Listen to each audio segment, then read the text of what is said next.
We're in the treasury in Aachen, in Germany, a city that had been the imperial capital for the Carolingians and later the Ottonians. And we're looking at one of the real treasures, a magnificent jeweled cross that was almost certainly made for the Emperor Otto III. The treasury was a historical part of the palace chapel built by the Emperor Charlemagne around the year 800. So emperors would donate objects to the treasury, and one of those is what we're looking at, the Cross of Lothair. The cross is magnificent. It is covered with large gems of every color, many of which had been carved in the ancient world and are simply reused here. This is a kind of spolia, a reuse of ancient objects, and they bring with them not only their own monetary value, but that preciousness is enhanced because of the lineage to the ancient world. And in the center is a very large cameo from antiquity that shows the pagan Roman emperor Augustus. It is rather astounding to have this emperor who lived 1,000 years before this cross was made on this Christian image. Otto III was an emperor, just like Augustus, and he wanted to reclaim the prestige and the power of the ancient Roman emperors. And even more than that, Otto III sought the renewal of the Roman Empire,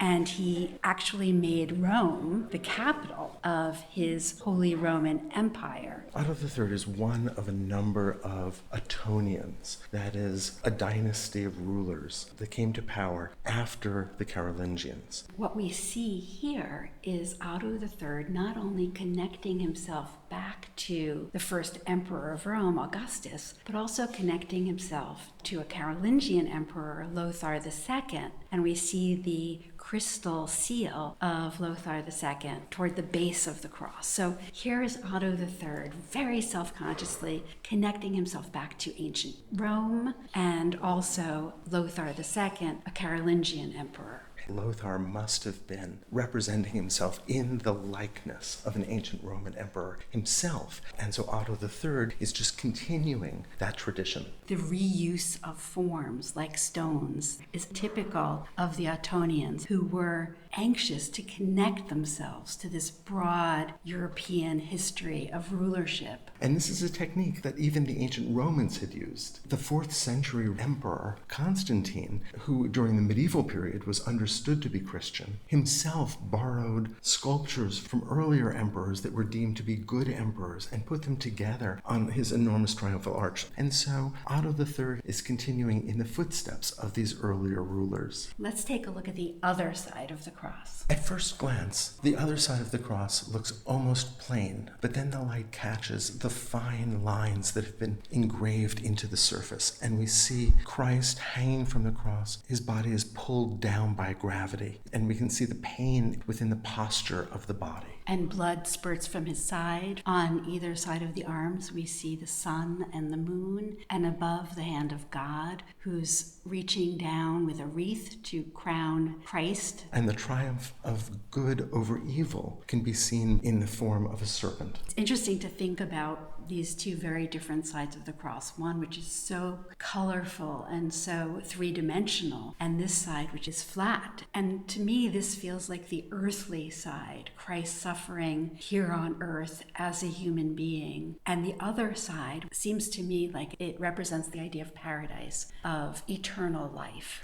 That's so interesting because I completely understand that perspective, but I have a slightly different reading. I see the jeweled side, the opulence, as an expression of earthly power. And here I see something that's more abstract, more ethereal, heavenly. And of course there is no right answer, but the contrast is striking.